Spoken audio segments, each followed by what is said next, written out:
Over the years, I had the honor and the joy to introduce a whole lot of new whip designs, ideas, conceptions, philosophies, and so on. You know, over time, it becomes more and more difficult to find really unique things to do a video about. But here I have one. This whip is created by Giovanni Celeste, the European whip maker, or, to be precise, the Italian whip maker. The whip he created, he calls a crop whip. Well, you will see for yourself. The thing is, the title is very traditional, a crop whip. But, trust me, what Giovanni created here is a wonderful mixture of classic materials, tradition, craftsmanship, and high-tech materials. I am Robert Emper, and this is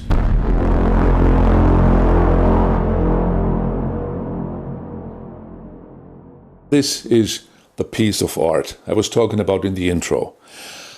This brings together, like I said, classic materials, roohide, a very special color, this heel knot I'm sure you've never seen before, and a handle material that is incredibly flexible and springy. Okay, but one step after the other, or step by step, as the French say. Okay, well, that's a German joke. Okay, thing is this. Crop whip. You know what a crop whip is. You know that's used on horseback, not to hit a horse, okay? Not to hit, just to get the attention of the horse. Not to hit, very important. In fact, this concept here with that long handle, this brings together a few designs, a few ideas. This is made in the tradition of the Old English hunting whip. You know about the English hunting whip? No? No problem. A little history, a little lesson in history. The English hunting whip are the whips, you've probably seen them. They have a handle, and in the end of the handle there is kind of hook. It was made from antler or from wood or from metal, whatever, but it was a hook. And just in case you've seen such a whip and you don't know what that hook is for, it was that. Those folks were sitting on their horses and they used it to close a gate from horseback. So they used the whip, they threw it back, so the hook went on the gate, and then they just pulled and closed the gate then. Well, you know, it would have been possible to get down from the horse and to close it like that, but hey, you know. Okay, and then the English hunting whip had a straight piece of leather, and then the braided part with a cracker. That straight flat piece in the middle had no other meaning than to put the whip right here over your shoulder to carry it somehow, or in here, or like I said, over here over the shoulder. The interesting thing is, just as a side note, the English hunting whip was the ancestor to the Australian stock whip, because with the English hunting whip, with the English folks who came to Australia later on, they changed the English hunting whip, and that became the famous Australian stock whip. But just aside. But this whip here is made in that old tradition of the English hunting whip. Before I show you what this whip looks when it's in action, I will give you a kind of insight. I'll give you the words of the maker, Giovanni Celeste, who created this whip. The philosophy behind the whole thing. It's like this. This time I wanted to create a whip strongly inspired by the English equestrian world, in particular to riding whips, hunting whips, and walking sticks. The idea behind it was to make a whip starting from the shape of a riding crop and make a whip that reminiscens a riding crop with a continuous taper right from the handle. The choice of a brown wasn't random, but closely related to philosophy beyond this kind of whip. I wanted to give the whole whip the aged look and the shape of a classic and traditional British Victorian riding crop. For this goal, there is nothing better than brown color with a very light shade of cherry color. To reach this particular shade of brown, I had to add a percentage of water. Well, this is not my choice, but it is the tradition, and as you know, the Brits are very traditional for these things. The choice of the pattern is mandatory. Just a simple and sober herringbone pattern for the full length of the whip. But what else? According to my opinion, the continuous pattern definitely adds simple yet beautiful aesthetics. In order to give an even more classic and vintage look to the whole whip, I preferred to bevel the underside of the leather instead of the opposite sides.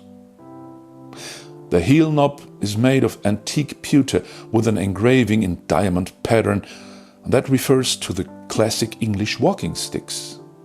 Well, even my logo at the butt of the heel knob has been antiquated. The handle is 55 centimeters long and is made of Teflon material, as it's presented in modern riding crops. Teflon is a flexible and very elastic material, which is resistant to very strong stress without breaking. It was shaped by hand by adding continuous layers of adhesive paper to reach the desired shape. And the cracker, well, obviously although the choice of the color of the cracker was not accidental. A classic red cracker like those found in hunting whips. And now a few facts. The whip is 6.5 feet long with 55 centimeter of a shaped Teflon handle, and the overlay is plated with 16 strand. The whole thing is dyed by hand and ends in an 8 plait count. The internal construction features a very short shot back where 2 different lead shots with different diameter are put inside of the paracord cable. Double cowhide core for better gain and responding, and then a 4 plait kangaroo belly about 3/4 of the whip. Cowhide bolster, and in every layer of the whip there is a long binding over the handle in order to give and add more leverage for more cracking routines. Each braided part of the whip, after to be cutted, it was preliminary stretched, resized, splitted and beveled. That's a lot of information, isn't it? But I think it is important to tell you the words of the maker, what he thinks about the whole thing, the philosophy he sees he put into the whole construction. Well, now I'm going to show you what the whip looks like when it's in use.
This whip handles very, very good, very smooth, very straight, very precise. I tried it on target work, and it's really, it's amazing how precise this whip is. You know, you go down.